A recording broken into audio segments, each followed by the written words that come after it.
नमस्कार दोस्तों, आप सुन रहे हैं ऑडियो ज्ञान हिंदी।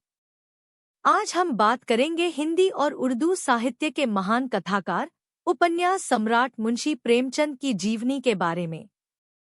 प्रेमचंद केवल एक लेखक नहीं थे, बल्कि वे समाज के सच्चे चित्रकार थे। उन्होंने अपनी कहानियों और उपन्यासों के माध्यम से किसानों, मजदूरों, स्त्रियों और आम जनमानस की पीड़ा को शब्द दिए।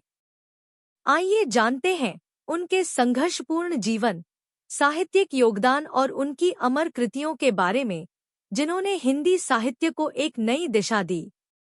तो चलिए शुरू करते हैं। जीवनी मुंशी प्रेमचंद। प्रेमचंद, जिनका जन्म 31 जुलाई 1880 में हुआ तथा मृत्यु 8 अक्टूबर 1936 में हुआ, वे हिंदी और उर्दू के महानतम भारतीय लेखकों में से एक थे। मूल नाम धनपत राय श्रीवास्तव, प्रेमचंद को नवाब राय और मुंशी प्रेमचंद के नाम से भी जाना जाता है। उपन्यास के क्षेत्र में उनके योगदान को देखकर बंगाल के विख्यात उपन्यासकार शरत चंद्र चट्टोपाध्याय ने उन्हें उपन्यास सम्राट कहकर संबोधित किया था। प्रेमचंद ने हिंदी कहानी और उपन्यास की एक ऐसी परंपरा का विकास किया जिसने पूरी सदी के साहित्य का मार्गदर्शन किया। आगामी एक पूरी पीढ़ी को गहराई तक प्रभावित कर प्रेमचंद ने साहित्य की यथार्थवादी परंपरा की नींव रखी। उनका लेखन हिंदी साहित्य की एक ऐसी विरासत है जिसके बिना हिंदी के विकास का अध्ययन अधूरा होगा। वे एक संवेदनशील लेखक, सचेत नागरिक, कुशल वक्ता तथा सुधी, विद्वान, संपादक थे। 20वीं शती के पूर्वार्ध में, जब हिंदी में तकनीकी सुविधाओं का अभाव था, उनका योगदान अतुलनीय है। प्रेमचंद के बाद जिन लोगों ने साहित्य को सामाजिक सरोकारों और प्रगतिशील मूल्यों के साथ आगे बढ़ाने का काम किया, उनमें यशपाल से लेकर मुक्तिबोध तक शामिल हैं। उनके पुत्र हिंदी के प्रसिद्ध साहित्यकार अमृत राय हैं, जिन्होंने इन्हें कलम का सिपाही नाम दिया था। जीवन परिचय। प्रेमचंद का जन्म वाराणसी के निकट लम्ही गांव में हुआ था। उनकी माता का नाम आनंदी देवी था तथा पिता मुंशी अजायबराय लम्ही में डाक मुंशी थे। उनकी शिक्षा का आरंभ उर्दू, फारसी से हुआ और जीवनयापन का अध्यापन से पढ़ने का शौक उन्हें बचपन से ही लग गया। 13 साल की उम्र में ही उन्होंने तिलिस्म-ए-मशरूबा पढ़ लिया और उन्होंने उर्दू के मशहूर रचनाकार रतननाथ, शरसार, मिर्जा हादी रुस्वा और मौलाना शरर के उपन्यासों से परिचय प्राप्त कर लिया। 1898 में मैट्रिक की परीक्षा उत्तीर्ण करने के बाद वे एक स्थानीय विद्यालय में शिक्षक नियुक्त हो गए। नौकरी के साथ ही उन्होंने पढ़ाई जारी रखी। 1910 में उन्होंने अंग्रेजी, दर्शन, फारसी और इतिहास लेकर इंटर पास किया और 1919 में बीए पास करने के बाद शिक्षा विभाग के इंस्पेक्टर पद पर नियुक्त हुए। 7 वर्ष की अवस्था में उनकी माता तथा 14 वर्ष की अवस्था में पिता का देहांत हो जाने के कारण उनका प्रारंभिक जीवन संघर्षमय रहा। उनका पहला विवाह उन दिनों की परंपरा के अनुसार 15 साल की उम्र में हुआ, जो सफल नहीं रहा। वे आर्य समाज से प्रभावित रहे, जो उस समय का बहुत बड़ा धार्मिक और सामाजिक आंदोलन था। उन्होंने विधवा विवाह का समर्थन किया और 1906 में दूसरा विवाह अपनी प्रगतिशील परंपरा के अनुरूप बाल विधवा शिवरानी देवी से किया। उनकी 3 संतानें हुईं, श्रीपत राय, अमृत राय और कमला देवी श्रीवास्तव। 1910 में उनकी रचना सोजेवतन, राष्ट्र का विलाप, के लिए हमीरपुर के जिला कलेक्टर ने तलब किया और उन पर जनता को भड़काने का आरोप लगाया। सोजेवतन की सभी प्रतियां जब्त कर नष्ट कर दी गईं। कलेक्टर ने नवाब राय को हिदायत दी कि अब वे कुछ भी नहीं लिखेंगे, यदि लिखा तो जेल भेज दिया जाएगा। इस समय तक प्रेमचंद धनपत राय नाम से लिखते थे। उर्दू में प्रकाशित होने वाली ज़माना पत्रिका के संपादक और उनके अजीज दोस्त मुंशी दयानारायण निगम ने उन्हें प्रेमचंद नाम से लिखने की सलाह दी। इसके बाद वे प्रेमचंद के नाम से लिखने लगे। उन्होंने आरंभिक लेखन ज़माना पत्रिका में ही किया। जीवन के अंतिम दिनों में वे गंभीर रूप से बीमार पड़े। उनका उपन्यास मंगलसूत्र पूरा नहीं हो सका और लंबी बीमारी के बाद 8 अक्टूबर 1936 को उनका निधन हो गया। उनका अंतिम उपन्यास मंगलसूत्र उनके पुत्र अमृत ने पूरा किया। कार्यक्षेत्र। प्रेमचंद आधुनिक हिंदी कहानी के पितामह और उपन्यास सम्राट माने जाते हैं। यूं तो उनके साहित्यिक जीवन का आरंभ 1901 से हो चुका था, पर उनकी पहली हिंदी कहानी सरस्वती पत्रिका के दिसंबर अंक में 1915 में सौथ नाम से प्रकाशित हुई और 1936 में अंतिम कहानी कफन नाम से प्रकाशित हुई। 20 वर्षों की इस अवधि में उनकी कहानियों के अनेक रंग देखने को मिलते हैं। उनसे पहले हिंदी में काल्पनिक, एयारी और पौराणिक धार्मिक रचनाएं ही की जाती थी। प्रेमचंद ने हिंदी में यथार्थवाद की शुरुआत की। भारतीय साहित्य का बहुत सा विमर्श जो बाद में प्रमुखता से उभरा, चाहे वह दलित साहित्य हो या नारी साहित्य, उसकी जड़ें कहीं गहरे प्रेमचंद के साहित्य में दिखाई देती हैं। प्रेमचंद के लेख। पहली रचना के अनुसार उनकी पहली रचना अपने मामा पर लिखा व्यंग्य थी, जो अब अनुपलब्ध है। उनका पहला उपलब्ध लेखन उनका उर्दू उपन्यास असरारे माबिद है। प्रेमचंद का दूसरा उपन्यास हमखुरमा व हमसवाब, जिसका हिंदी रूपांतरण प्रेमा नाम से 1907 में प्रकाशित हुआ। इसके बाद प्रेमचंद का पहला कहानी संग्रह सोजेवतन नाम से आया, जो 1908 में प्रकाशित हुआ। सोजेवतन यानी देश का दर्द। देशभक्ति की भावना से ओतप्रोत होने के कारण इस पर अंग्रेजी सरकार ने रोक लगा दी और इसके लेखक को भविष्य में इस तरह का लेखन न करने की चेतावनी दी। इसके कारण उन्हें नाम बदलकर लिखना पड़ा। प्रेमचंद नाम से उनकी पहली कहानी बड़े घर की बेटी ज़माना पत्रिका के दिसंबर 1910 के अंक में प्रकाशित हुई। मरणोपरांत उनकी कहानियां मानसरोवर नाम से 8 खंडों में प्रकाशित हुई। कथा सम्राट प्रेमचंद का कहना था कि साहित्यकार देशभक्ति और राजनीति के पीछे चलने वाली सच्चाई नहीं, बल्कि उसके आगे मशाल दिखाती हुई चलने वाली सच्चाई है। यह बात उनके साहित्य में उजागर हुई है। 1921 में उन्होंने महात्मा गांधी के आह्वान पर अपनी नौकरी छोड़ दी। कुछ महीने मर्यादा पत्रिका का संपादन भार संभाला। 6 साल तक माधुरी नामक पत्रिका का संपादन किया। 1930 में बनारस से अपना मासिक पत्र हंस शुरू किया और 1932 के आरंभ में जागरण नामक एक साप्ताहिक और निकाला। उन्होंने लखनऊ में 1936 में अखिल भारतीय प्रगतिशील लेखक संघ के सम्मेलन की अध्यक्षता की। उन्होंने मोहन दयाराम भवनानी की अजंता सिनेटोन कंपनी में कहानी लेखक की नौकरी भी की। 1934 में प्रदर्शित मजदूर नामक फिल्म की कथा लिखी और कॉन्ट्रैक्ट की साल भर की अवधि पूरी किए बिना ही 2 महीने का वेतन छोड़कर बनारस भाग आए, क्योंकि बम्बई, आधुनिक मुंबई का और उससे भी ज्यादा वहां की फिल्मी दुनिया का हवापानी उन्हें रास नहीं आया। उन्होंने मूल रूप से हिंदी में 1915 से कहानियां लिखना और 1918 सेवा सदन से उपन्यास लिखना शुरू किया। प्रेमचंद ने कुल करीब 300 कहानियां, लगभग 1 दर्जन उपन्यास और कई लेख लिखे। उन्होंने कुछ नाटक भी लिखे और कुछ अनुवाद कार्य भी किया। प्रेमचंद के कई साहित्यिक कृतियों का अंग्रेजी, रूसी, जर्मन सहित अनेक भाषाओं में अनुवाद हुआ। गोदान उनकी कालजयी रचना है। कफन उनकी अंतिम कहानी मानी जाती है। उन्होंने हिंदी और उर्दू में पूरे अधिकार से लिखा। उनकी अधिकांश रचनाएं मूल रूप से उर्दू में लिखी गई हैं, लेकिन उनका प्रकाशन हिंदी में पहले हुआ। 33 वर्षों के रचनात्मक जीवन में वे साहित्य की ऐसी विरासत सौंप गए जो गुणों की दृष्टि से अमूल्य है और आकार की दृष्टि से असीमित। कृतियां। प्रेमचंद की रचना दृष्टि विभिन्न साहित्य रूपों में प्रवृत्त हुई। बहुमुखी प्रतिभा संपन्न प्रेमचंद ने उपन्यास, कहानी, नाटक, समीक्षा, लेख, संपादकीय, संस्मरण आदि अनेक विधाओं में साहित्य की सृष्टि की। प्रमुखतया उनकी ख्याति कथाकार के तौर पर हुई और अपने जीवन काल में ही वे उपन्यास सम्राट की उपाधि से सम्मानित हुए।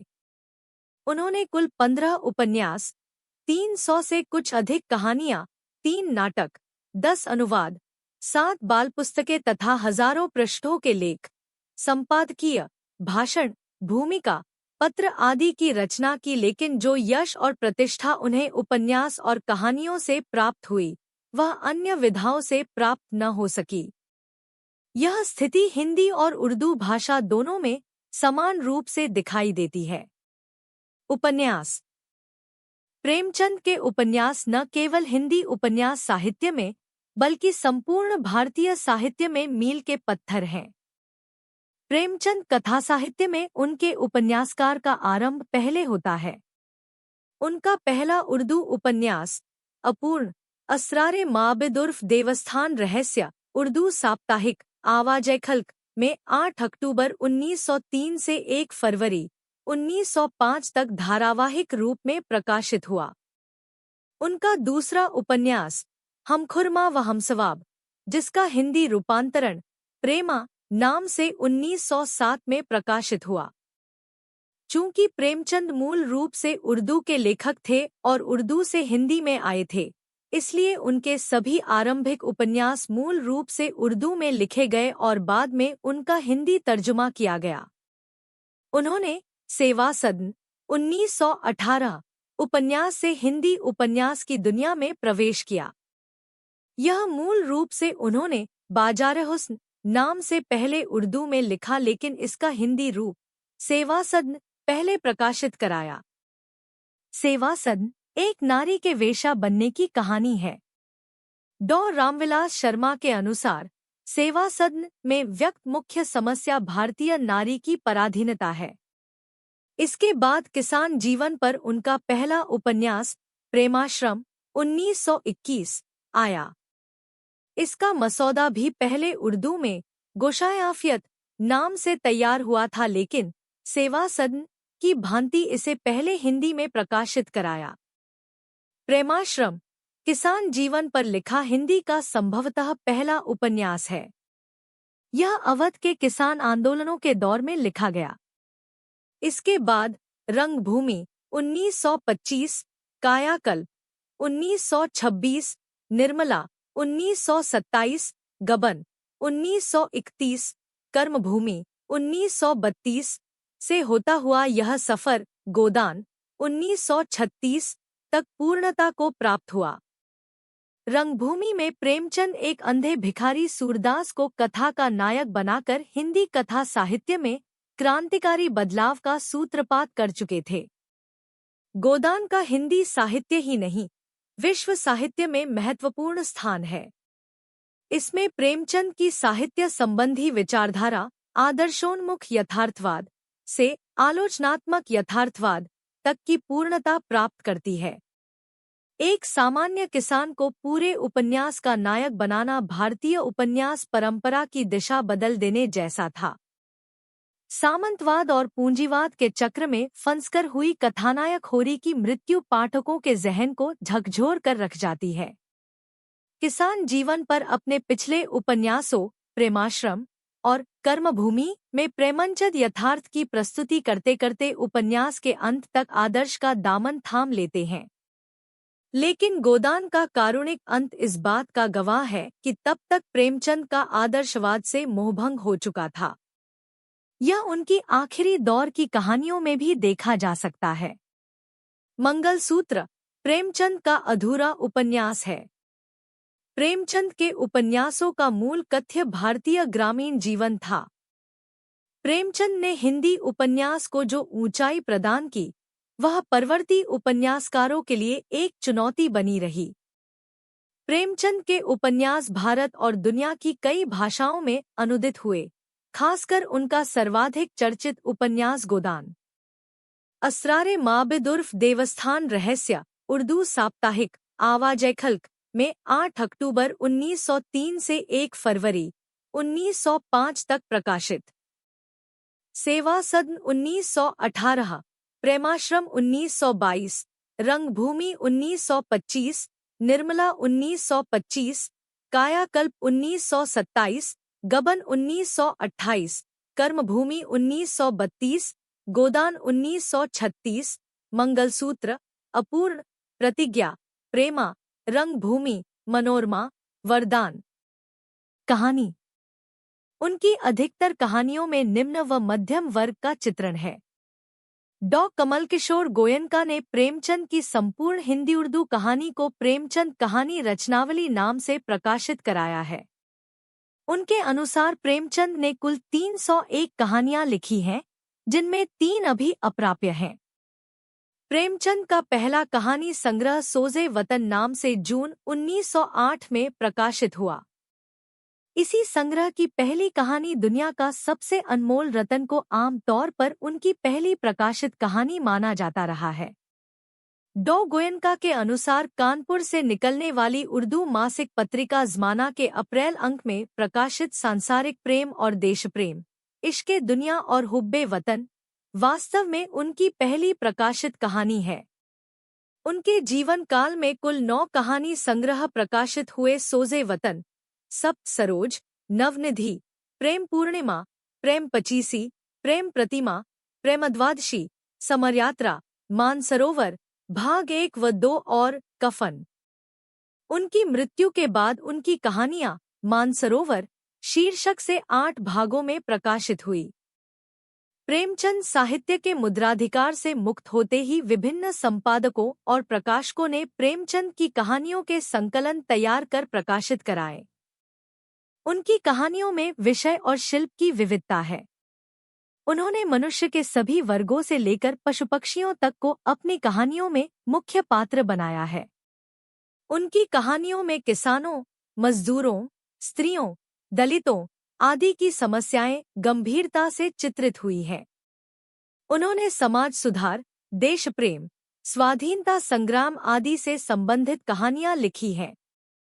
उनकी ऐतिहासिक कहानियां तथा प्रेम संबंधी कहानियां भी काफी लोकप्रिय साबित हुईं। प्रेमचंद की प्रमुख कहानियों में ये नाम लिए जा सकते हैं: पंच परमेश्वर, गुल्ली डंडा, 2 बैलों की कथा, ईदगाह, बड़े भाई साहब, पूस की रात, कफन, ठाकुर का कुआं, सदगति, बूढ़ी काकी, तावान, विध्वंस, दूध का दाम, मंत्र आदि। नाटक। प्रेमचंद ने संग्राम 1923, करबला 1924 और प्रेम की वेदी 1933 नाटकों की रचना की।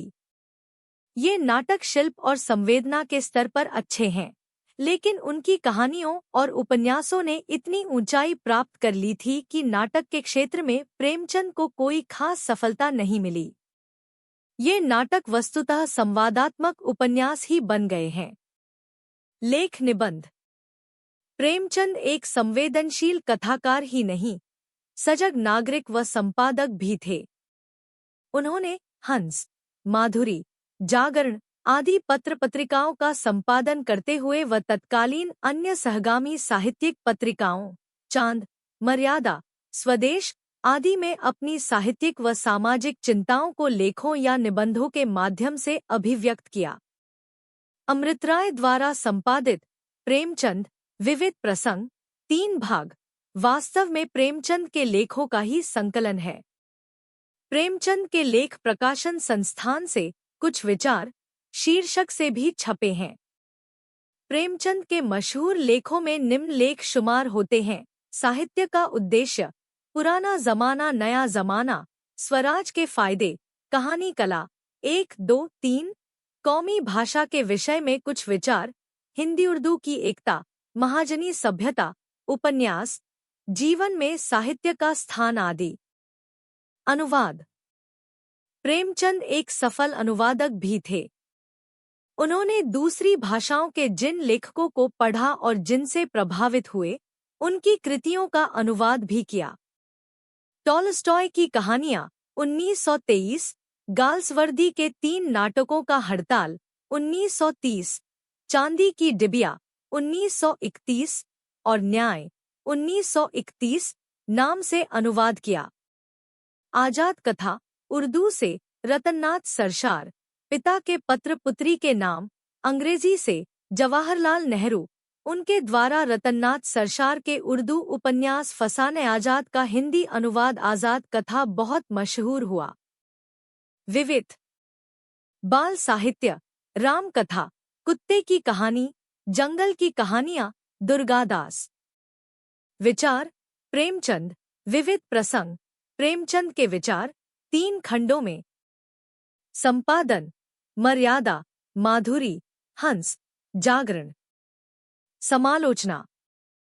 प्रेमचंद उर्दू का संस्कार लेकर हिंदी में आए थे और हिंदी के महान लेखक बने। हिंदी को अपना खास मुहावरा और खुलापन दिया। कहानी और उपन्यास दोनों में युगांतरकारी परिवर्तन किए। उन्होंने साहित्य में सामयिकता प्रबल आग्रह स्थापित किया। आम आदमी को उन्होंने अपनी रचनाओं का विषय बनाया और उसकी समस्याओं पर खुलकर कलम चलाते हुए उन्हें साहित्य के नायकों के पद पर आसीन किया। प्रेमचंद से पहले हिंदी साहित्य राजा रानी के किस्सों, रहस्य रोमांच में उलझा हुआ था। प्रेमचंद ने साहित्य को सच्चाई के धरातल पर उतारा। उन्होंने जीवन और कालखंड की सच्चाई को पन्ने पर उतारा। वे सांप्रदायिकता, भ्रष्टाचार, जमींदारी, कर्जखोरी, गरीबी, उपनिवेशवाद पर आजीवन लिखते रहे। प्रेमचंद की ज्यादातर रचनाएं उनकी ही गरीबी और दैन्यता की कहानी कहती है। ये भी गलत नहीं है कि वे आम भारतीय के रचनाकार थे। उनकी रचनाओं में वे नायक हुए जिसे भारतीय समाज अछूत और घृणित समझा था। उन्होंने सरल, सहज और आम बोलचाल की भाषा का उपयोग किया और अपने प्रगतिशील विचारों को दृढ़ता से तर्क देते हुए समाज के सामने प्रस्तुत किया। 1936 में प्रगतिशील लेखक संघ के पहले सम्मेलन की अध्यक्षता करते हुए उन्होंने कहा कि लेखक स्वभाव से प्रगतिशील होता है और जो ऐसा नहीं है वह लेखक नहीं है। प्रेमचंद हिंदी साहित्य के युग प्रवर्तक हैं। उन्होंने हिंदी कहानी में आदर्शोन्मुख यथार्थवाद की एक नई परंपरा शुरू की। प्रेमचंद के जीवन संबंधी विवाद। इतने महान रचनाकार होने के बावजूद प्रेमचंद का जीवन आरोपों से मुक्त नहीं है। प्रेमचंद के अध्येता कमल किशोर गोयनका ने अपनी पुस्तक प्रेमचंद, अध्ययन की नई दिशाएं में प्रेमचंद के जीवन पर कुछ आरोप लगाकर उनके साहित्य का महत्व कम करने की कोशिश की। प्रेमचंद पर लगे मुख्य आरोप हैं, प्रेमचंद ने अपनी पहली पत्नी को बिना वजह छोड़ा और दूसरे विवाह के बाद भी उनके अन्य किसी महिला से संबंध रहे, जैसा कि शिवरानी देवी ने प्रेमचंद घर में उद्धृत किया है। प्रेमचंद ने जागरण विवाद में विनोद शंकर व्यास के साथ धोखा किया। प्रेमचंद ने अपनी प्रेस के वरिष्ठ कर्मचारी प्रवासीलाल वर्मा के साथ धोखाधड़ी की। प्रेमचंद की प्रेस में मजदूरों ने हड़ताल की। प्रेमचंद ने अपनी बेटी के बीमार होने पर झाड़फूंक का सहारा लिया आदि। कमल किशोर गोयनका द्वारा लगाए गए ये आरोप प्रेमचंद के जीवन का एक पक्ष जरूर हमारे सामने लाते हैं, जिसमें उनकी इंसानी कमजोरियां जाहिर होती हैं, लेकिन उनके व्यापक साहित्य के मूल्यांकन पर इन आरोपों का कोई असर नहीं पड़ पाया है।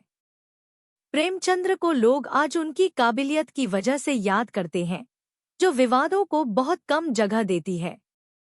मुंशी के विषय में विवाद। प्रेमचंद को प्रायः मुंशी प्रेमचंद के नाम से जाना जाता है। प्रेमचंद के नाम के साथ मुंशी कब और कैसे जुड़ गया, इस विषय में अधिकांश लोग यही मान लेते हैं कि प्रारंभ में प्रेमचंद अध्यापक रहे। अध्यापकों को प्राय उस समय मुंशी जी कहा जाता था। इसके अतिरिक्त कायस्थों के नाम के पहले सम्मान स्वरूप मुंशी शब्द लगाने की परंपरा रही है।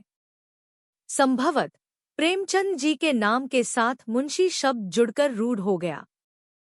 प्रोफेसर सुखदेव सिंह के अनुसार प्रेमचंद जी ने अपने नाम के आगे मुंशी शब्द का प्रयोग स्वयं कभी नहीं किया। उनका यह भी मानना है कि मुंशी शब्द सम्मान सूचक है, जिसे प्रेमचंद के प्रशंसकों ने कभी लगा दिया होगा। यह तथ्य अनुमान पर आधारित है।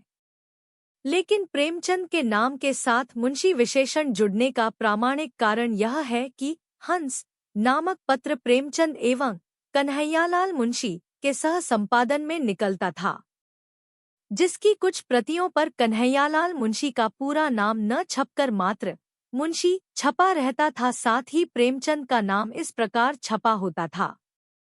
हंस की प्रतियों पर देखा जा सकता है। संपादक मुंशी प्रेमचंद। हंस के संपादक प्रेमचंद तथा कन्हैयालाल मुंशी थे, परंतु कालांतर में पाठकों ने मुंशी तथा प्रेमचंद को एक समझ लिया और प्रेमचंद मुंशी प्रेमचंद बन गए। यह स्वाभाविक भी है। सामान्य पाठक प्राय लेखक की कृतियों को पढ़ता है, नाम की सूक्ष्मता को नहीं देखा करता। आज प्रेमचंद का मुंशी अलंकरण इतना रूढ़ हो गया है कि मात्र मुंशी से ही प्रेमचंद का बोध हो जाता है तथा मुंशी न कहने से प्रेमचंद का नाम अधूरा अधूरा सा लगता है। विरासत। प्रेमचंद ने अपनी कला के शिखर पर पहुंचने के लिए अनेक प्रयोग किए। जिस युग में प्रेमचंद ने कलम उठाई थी, उस समय उनके पीछे ऐसी कोई ठोस विरासत नहीं थी और न ही विचार और प्रगतिशीलता का कोई मॉडल ही उनके सामने था। लेकिन होते होते उन्होंने गोदान जैसे कालजयी उपन्यास की रचना की, जो कि एक आधुनिक क्लासिक माना जाता है। उन्होंने चीजों को खुद गढ़ा और खुद आकार दिया। जब भारत का स्वतंत्रता आंदोलन चल रहा था, तब उन्होंने कथा साहित्य द्वारा हिंदी और उर्दू दोनों भाषाओं को जो अभिव्यक्ति दी, उसने सियासी सरगर्मी को, जोश को और आंदोलन को सभी को उभारा और उसे ताकतवर बनाया और इससे उनका लेखन भी ताकतवर होता गया। प्रेमचंद इस अर्थ में निश्चित रूप से हिंदी के पहले प्रगतिशील लेखक कहे जा सकते हैं। 1936 में उन्होंने प्रगतिशील लेखक संघ के पहले सम्मेलन को सभापति के रूप में संबोधन किया था। उनका यही भाषण प्रगतिशील आंदोलन के घोषणा पत्र का आधार बना। प्रेमचंद ने हिंदी में कहानी की एक परंपरा को जन्म दिया और एक पूरी पीढ़ी उनके कदमों पर आगे बढ़ी। 50 से 60 के दशक में रेणु, नागार्जुन और इनके बाद श्रीनाथ सिंह ने ग्रामीण परिवेश की कहानियां लिखी हैं। वो एक तरह से प्रेमचंद की परंपरा के तारतम्य में आती हैं। प्रेमचंद एक क्रांतिकारी रचनाकार थे। उन्होंने न केवल देशभक्ति बल्कि समाज में व्याप्त अनेक कुरीतियों को देखा और उनको कहानी के माध्यम से पहली बार लोगों के समक्ष रखा। उन्होंने उस समय के समाज की जो भी समस्याएं थी, उन सभी को चित्रित करने की शुरुआत कर दी थी। उसमें दलित भी आते हैं, नारी भी आती है। ये सभी विषय आगे चलकर हिंदी साहित्य के बड़े विमर्श बने। प्रेमचंद हिंदी सिनेमा के सबसे अधिक लोकप्रिय साहित्यकारों में से हैं। सत्यजीत राय ने उनकी 2 कहानियों पर यादगार फिल्में बनाईं। 1977 में शतरंज के खिलाड़ी और 1981 में सदगति। उनके देहांत के 2 वर्षों बाद के सुब्रमण्यम ने 1938 में सेवा सदन उपन्यास पर फिल्म बनाई, जिसमें सुब्बालक्ष्मी ने मुख्य भूमिका निभाई थी। 1977 में मृणाल सेन ने प्रेमचंद की कहानी कफन पर आधारित ओका उरी कथा नाम से एक तेलुगु फिल्म बनाई, जिसको सर्वश्रेष्ठ तेलुगु फिल्म का राष्ट्रीय पुरस्कार भी मिला। 1963 में गोदान और 1966 में गबन उपन्यास पर लोकप्रिय फिल्में बनी। 1980 में उनके उपन्यास पर बना टीवी धारावाहिक निर्मला भी बहुत लोकप्रिय हुआ था। प्रेमचंद संबंधी नए अध्ययन। हिंदी साहित्य व आलोचना में प्रेमचंद को प्रतिष्ठित करने का श्रेय डॉ रामविलास शर्मा को दिया जाता है, परंतु यह एक गलत धारणा है। दरअसल एक कहानीकार और उपन्यासकार के रूप में प्रेमचंद की लोकप्रियता उनके जीवन काल में ही इतनी ज्यादा थी कि उन्हें उपन्यास सम्राट कहा जाने लगा था। प्रेमचंद को स्थापित करने वाले उनके पाठक थे, आलोचक नहीं। प्रेमचंद के पत्रों को सहेजने का काम अमृत राय और मदन गोपाल ने किया। प्रेमचंद पर हुए नए अध्ययनों में कमल किशोर गोयनका और डॉ धर्मवीर का नाम उल्लेखनीय है। कमल किशोर गोयनका ने प्रेमचंद के जीवन के कमजोर पक्षों को उजागर करने के साथ साथ प्रेमचंद का अप्राप्य साहित्य 2 भाग व प्रेमचंद विश्वकोश 2 भाग का संपादन भी किया है। डॉ धर्मवीर ने दलित दृष्टि से प्रेमचंद साहित्य का मूल्यांकन करते हुए प्रेमचंद सामंत का मुंशी व प्रेमचंद की नीली आंखें नाम से पुस्तकें लिखी हैं। पुरस्कार व सम्मान। प्रेमचंद की स्मृति में भारतीय डाकतार विभाग की ओर से 31 जुलाई 1980 को उनकी जन्मशती के अवसर पर 30 पैसे मूल्य का एक डाक टिकट जारी किया गया। गोरखपुर के जिस स्कूल में वे शिक्षक थे, वहां प्रेमचंद साहित्य संस्थान की स्थापना की गई है। इसके बरामदे में एक भित्तिलेख है जिसका चित्र दाहिनी ओर दिया गया है। यहाँ उनसे संबंधित वस्तुओं का एक संग्रहालय भी है, जहाँ उनकी एक वक्ष प्रतिमा भी है। प्रेमचंद की 125वीं सालगिरह पर सरकार की ओर से घोषणा की गई कि वाराणसी से लगे इस गांव में प्रेमचंद के नाम पर एक स्मारक तथा शोध एवं अध्ययन संस्थान बनाया जाएगा। प्रेमचंद की पत्नी शिवरानी देवी ने प्रेमचंद घर में नाम से उनकी जीवनी लिखी और उनके व्यक्तित्व के उस हिस्से को उजागर किया है जिससे लोग अनभिज्ञ थे। यह पुस्तक 1944 में पहली बार प्रकाशित हुई थी, लेकिन साहित्य के क्षेत्र में इसके महत्व का अंदाजा इसी बात से लगाया जा सकता है कि इसे दोबारा 2005 में संशोधित करके प्रकाशित की गई। इस काम को उनके ही नाती प्रबोध कुमार ने अंजाम दिया। इसका अंग्रेजी व हसन मंजर का किया हुआ उर्दू अनुवाद भी प्रकाशित हुआ। उनके ही बेटे अमृत राय ने कलम का सिपाही नाम से पिता की जीवनी लिखी है।